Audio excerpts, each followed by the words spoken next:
Freedom of speech has long been a hallmark of the West, but today it seems that freedom ends when it comes to criticizing Islam. Dale Hurd has that story from the Netherlands. A 15-year-old Danish boy faces prison time for distributing leaflets warning that Denmark could someday become a Muslim nation, and that he thinks that's a bad thing. A Danish prosecutor calls that hate speech. But across the water in Sweden, it wasn't hate speech when a leading national newspaper a few weeks ago printed an article claiming that Israeli soldiers harvest and sell organs from dead Palestinians. Some say that amounts to the anti-Semitic Jewish blood libel. The Jews commit human sacrifice on non-Jews. But the Swedish government defended the newspapers, saying, no, that's free speech. Welcome to Europe, where the difference between free speech and hate speech is dictated by political correctness and fear of Islam. Lars Hedegaard of Denmark is head of the International Free Press Society. Free speech is coming under increasing pressure by the day. And it doesn't matter if your criticism is factual. For instance, Islam teaches that when Muhammad was 52, he consummated his marriage to a 9-year-old girl. But when Austrian politician Susanne Winter said that in today's world Muhammad would be considered a child molester, she was convicted on hate speech. Dutch Parliament member Geert Wilders is awaiting trial on the charge of inciting hatred and discrimination. But in Wilders' short film about Islamic violence, Fitna, he simply reprinted violent verses from the Quran itself and added video of radical sermons and photos of Islamic terrorism. He's being accused of hate speech for repeating in a film what radical imams and religious leaders have been saying about their own motives and what their own beliefs.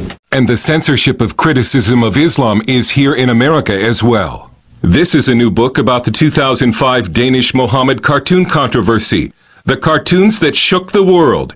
Except that the book contains no pictures of the Mohammed cartoons. The American publisher Yale University Press decided it would be too offensive to Muslims to actually show the cartoons. But there's another force behind the push to censor critics of Islam, and that's the 56-nation organization of the Islamic Conference. Only the United Nations is larger.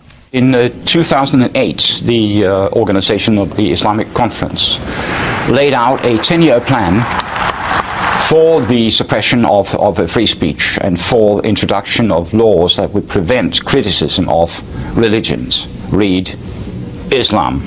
The OIC calls itself the collective voice of the worldwide Muslim Ummah, or nation.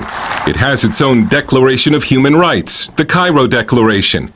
Except that if you read the document, you find that all rights and freedoms stipulated in this declaration are subject to the Islamic Sharia. That's Islamic Sharia law. Marshall Sana is an Islamic expert at Barnabas Fund. But it actually wields an enormous amount of influence, and that's been evident in the last few years with perhaps its #1 agenda item, which is combating Islamophobia, as it calls it, or the defamation of religion. The OIC calls Islamophobia the worst form of terrorism and a threat to world peace. Well, that has been a project under construction by the OIC to develop the concept of Islamophobia as being any suggestion of criticism upon Muhammad, upon the Quran, the Hadith, the fundamentals of Islam. But now it's being coupled with the idea of racism. The organization of the Islamic Conference is now a major force inside the United Nations. For 4 straight years, the UN has adopted a non-binding OIC resolution banning the defamation of religion.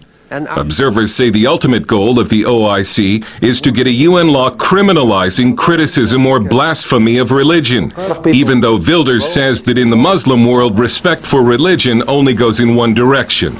Look at how Christians today are treated in countries where the Islam is dominant. Look how, try to buy a Bible in Saudi Arabia, try to visit a church in Iran, try to do anything a Christian in an Islamic country. There is no room for it. They are intolerant. Opponents of Wilders have compared his attacks on Islam to yelling fire in a crowded theater and say it's not protected speech. You can't cry fire if the theater is in fire, is burning.